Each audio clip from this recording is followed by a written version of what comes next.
नमस्कार, news point लेकर हाजिर हूं मैं राजीव। दोस्तों, मोदी सरकार इस समय हर तरफ से घिरती जा रही है और खुद प्रधानमंत्री नरेंद्र मोदी की बड़ी फजीहत हो रही है। जी हां, खुद प्रधानमंत्री नरेंद्र मोदी की बड़ी फजीहत हो रही है। सुप्रीम कोर्ट से लेकर इजरायली संसद तक मोदी के कारनामों पर सवाल उठ रहे हैं और जिस कांग्रेस को नरेंद्र मोदी बार बार सवाल उठाने के लिए देश विरोधी करार देते हैं, उसी की पोल राहुल गांधी ने खोलते हुए नरेंद्र मोदी को बताया है कि ये इंडिया है, नॉर्थ कोरिया नहीं है। जी हां, नरेंद्र मोदी को राहुल गांधी ने बताया है कि नरेंद्र मोदी जी, ये भारत है, इंडिया है, ये नॉर्थ कोरिया नहीं है, यानी उत्तर कोरिया नहीं है। नॉर्थ कोरिया यानी तानाशाह किम जोंग उन का देश, जहां एक के अलावा किसी और की नहीं सुनी जाती है, न कही जाती है। वहां सिर्फ और सिर्फ एक ही आदमी की बात चलती है और नाम है किम जोंग उन। जी हां, किम जोंग उन। जी हां, किम जोंग उन नहीं है, ये उनका देश नहीं है और न ही Narendra Modi Kim Jong Un है। कुछ ऐसा ही माहौल मोदी सरकार ने भी अब बनाने की कोशिश की है। राहुल गांधी ने एक बड़ी सी पोस्ट लिखी है। उस पोस्ट में क्या कुछ लिख रहे हैं वो जरा ये देखिए। राहुल गांधी कह रहे हैं कि आज भारत में कॉम्प्रोमाइज्ड पीएम के राज में शांतिपूर्ण विरोध करना ही सबसे बड़ा अपराध बना दिया गया है। दुनिया के सबसे बड़े लोकतंत्र को धीरे धीरे ऐसी दिशा में धकेला जा रहा है जहां असहमति को देशद्रोह और सवाल पूछने को साजिश बताया जाता है। सोचिए, मुद्दा कोई भी हो, अगर आप सत्ता के खिलाफ संवैधानिक तरीके से आवाज उठाते हैं तो लाठी, मुकदमा और जेल ये लगभग तय है। पेपर लीक से त्रस्त युवाओं ने अपने भविष्य के लिए आवाज उठाई, जवाब मिला लाठियों से। देश की गौरवशाली महिला पहलवानों ने बीजेपी के प्रभावशाली नेता पर लगे गंभीर आरोपों को निष्पक्ष जांच की मांग की। उनकी पुकार को बदनाम किया गया, आंदोलन को कुचला गया और उन्हें सड़कों से जबरन हटाया गया। एक बलात्कार पीड़िता के समर्थन में इंडिया गेट पर शांतिपूर्ण प्रदर्शन हुआ। न्याय की मांग को व्यवस्था के लिए असुविधा मानकर हटा दिया गया। युवा कांग्रेस ने देश का अहित करने वाले यूएस ट्रेड डील का शांतिपूर्ण विरोध किया तो उन्हें देश विरोधी बताकर गिरफ्तार कर लिया। अब जब आम लोग जहरीली हवा के खिलाफ खड़े हुए तो पर्यावरण की चिंता को भी राजनीति कहकर दबा दिया गया। जब किसानों ने अपने अधिकारों के लिए आंदोलन किया तो उन्हें देश विरोधी करार दिया गया। आंसू गैस, रबर की गोलियां, पानी की बौछारें और लाठियां, यही संवाद का माध्यम बना। जब आदिवासी अपने जल, जंगल, जमीन के हक के लिए खड़े हुए तो उन पर भी शक की नजर डाली गई, मानो अपने अधिकार मांगना अपराध हो। यह कैसा लोकतंत्र है जहां कॉम्प्रोमाइज्ड पीएम सवालों से डरते हैं, जहां असहमति को कुचलना शासन का स्वभाव बनता जा रहा है। शांतिपूर्ण विरोध अपराध नहीं, लोकतंत्र की आत्मा है। सवाल पूछना लोकतंत्र की कमजोरी नहीं, उसकी ताकत है। लोकतंत्र तब मजबूत होता है जब सरकार आलोचना सुनती है, जवाब देती है और जवाबदेह रहती है। मोदी जी, ये नॉर्थ कोरिया नहीं है, भारत है। जब सत्ता खुद को राष्ट्र समझने लगे और असहमति को दुश्मन, तब लोकतंत्र मर जाता है। जी हां दोस्तों, तब लोकतंत्र मर जाता है। आप जानते हैं कि पीएम मोदी इस समय इजराइल में हैं।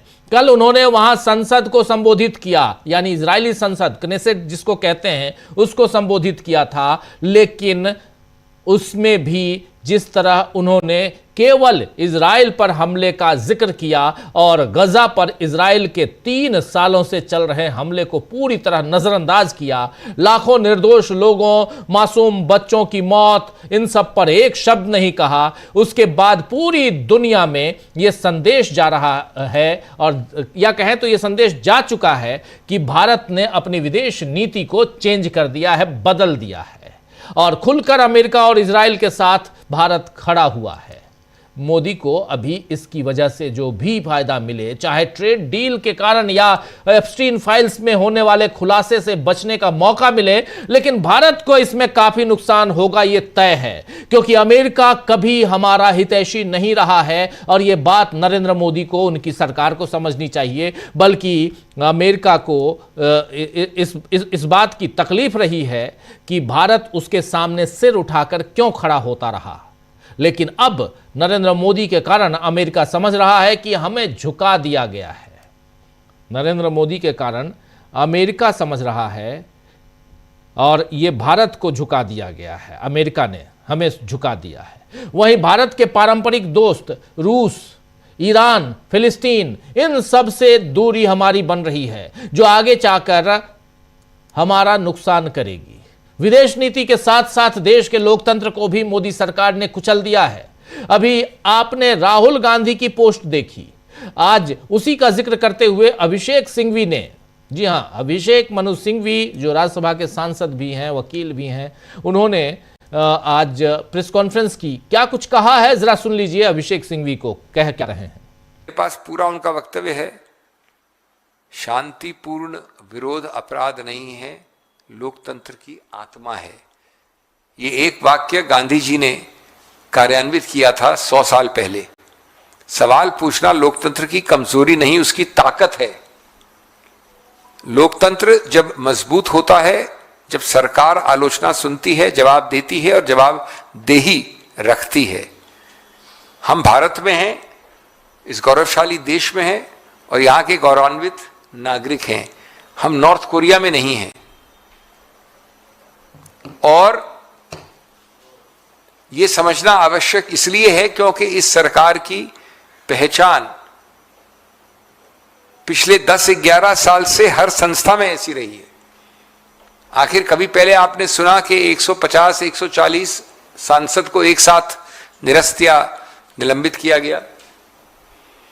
कभी आपने देखा किस प्रकार के सस्पेंशंस और क्रूर एक्शन लिए गए क्योंकि प्रश्न पूछा गया, गणतंत्र में विरोध करने का अवसर नहीं दिया लीडर ऑफ अपोजिशन को, इत्यादि इत्यादि। तो ये एक पैटर्न है, ये एक बार की बात नहीं है। तो पैटर्न क्या है ये समझा रहे थे अभिषेक मनु सिंघवी। आपको बता दूं कि सिंघवी जी ने आज यूथ कांग्रेस कार्यकर्ताओं के एआई समिट में हुए विरोध पर बताया कि किस तरह इसमें गलत दलीलें पेश की जा रही हैं। आइए जरा सुन लीजिए ये भी।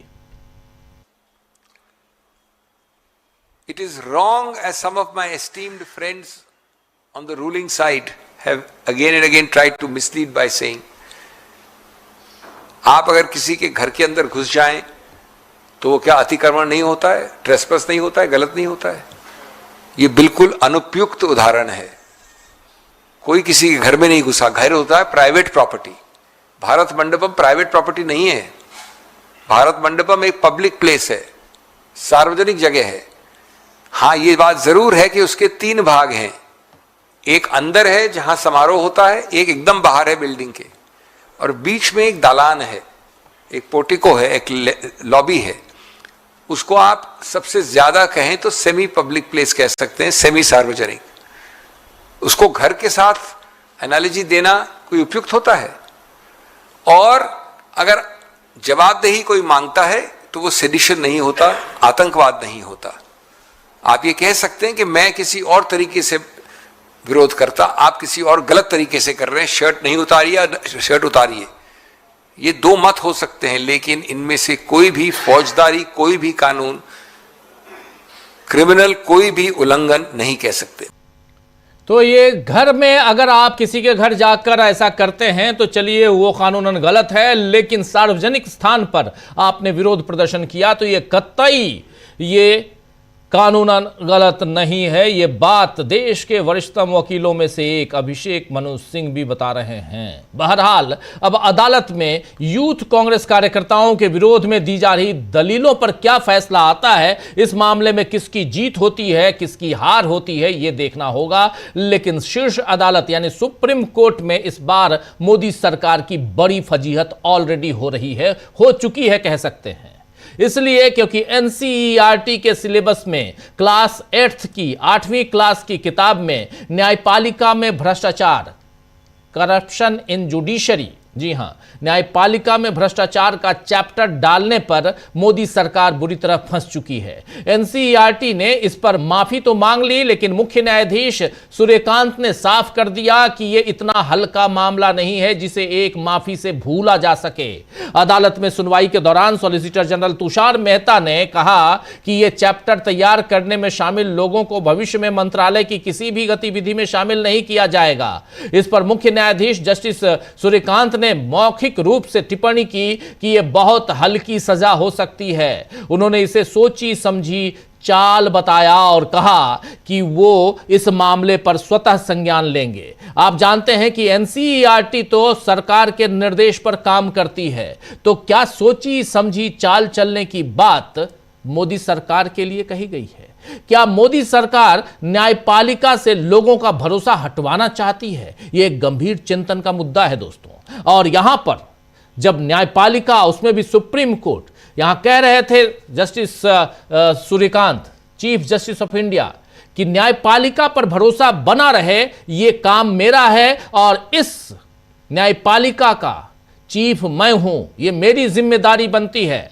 और एनसीईआरटी ने जो काम किया है उसमें इस चैप्टर को डालकर, यानी न्यायपालिका में भ्रष्टाचार और उसके कई उदाहरण वहां दिए गए उस चैप्टर में, उसको डालकर आपने कहीं ना कहीं न्यायपालिका को ठेस पहुंचाया है। और उसके लिए सिर्फ यह नहीं हो सकता कि जिन्होंने इस चैप्टर को लिखा उसको हम अपने मंत्रालय में नौकरी नहीं देंगे। इसके बाद देश के शिक्षा मंत्री साहब धर्मेंद्र प्रधान साहब भी आए, उनका बयान भी आया है। वो भी कह रहे हैं कि नहीं, हम जांच कर रहे हैं, हम दोषी को सजा देंगे। लेकिन जो भी है, किताबें जो जितनी बिक गई हैं उसके बारे में भी कहा गया कि जितनी किताबें, सॉलिसिटर जनरल ने कहा कि सिर्फ और सिर्फ 32 किताबें अभी बाकी हैं वापस लेनी, लेकिन बाकी सारी किताबें आ चुकी हैं। लेकिन यहां पर बात यह भी आई, जो माल्या बागची की पीठ भी थी, इस पीठ में वो भी थे, इस बेंच में, तो उन्होंने भी कहा कि लेकिन डिजिटली जो सब कुछ जा चुका है उसको आप कैसे वापस लाएंगे। तो यहां बहुत ही सख्त यहां सुप्रीम कोर्ट है, लेकिन किस पे है? मोदी सरकार पर। यहां एनसीईआरटी मतलब क्या? नरेंद्र मोदी की सरकार। तो नरेंद्र मोदी की सरकार कैसे, चाहे वो इजराइल का मामला हो, चाहे ये कोर्ट का मामला हो, चाहे यूएस ट्रेड डील का मामला हो, या दिल्ली पुलिस का मामला हो, सब में कैसे नरेंद्र मोदी की सरकार की चौतरफा फजीहत हो रही है, आज इसी पर चर्चा करेंगे। किस तरह मोदी सरकार की फजीहत हर जगह हो रही है।